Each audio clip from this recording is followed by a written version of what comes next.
সময়ে বরকত কিভাবে হবে? আজকে সময়ে বরকত নাই, এটা কি বুঝতে পারেন? এখনকার যুগে সময়ে বরকত নাই, এটা কি বুঝতে পারেন?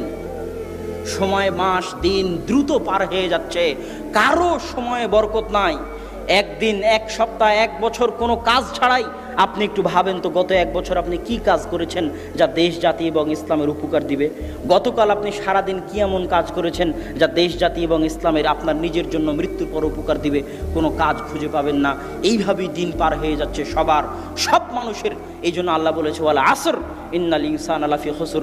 সব মানুষ সময় নষ্ট করে, সব মানুষ ধ্বংসের মধ্যে, ক্ষতির মধ্যে নিমজ্জিত। সময়ের বরকত উঠে গেছে।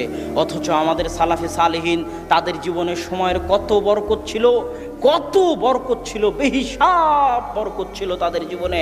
স্বয়ং আল্লাহ রাসূল মাত্র 23 বছরের জীবনে সারা পৃথিবীতে বিপ্লব তৈরি করেছেন, আর আমরা 30-40 বছরও কিছু করতে পারি না। ইমাম নববী রাহিমাহুল্লাহ মাত্র 37-38 বছর বয়সে মারা গেছে, অথচ তার এমন কোনো বই নাই যে বই মুসলমানদের ঘরে স্থান পায়নি।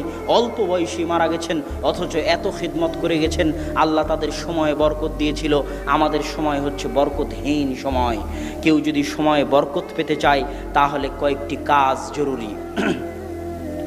এক, সময়ে বরকত পাওয়ার জন্য জরুরি হচ্ছে আল্লাহ সুবহানাহু তাআলাকে স্মরণ করা, আল্লাহ সুবহানাহু তাআলার জিকির করা।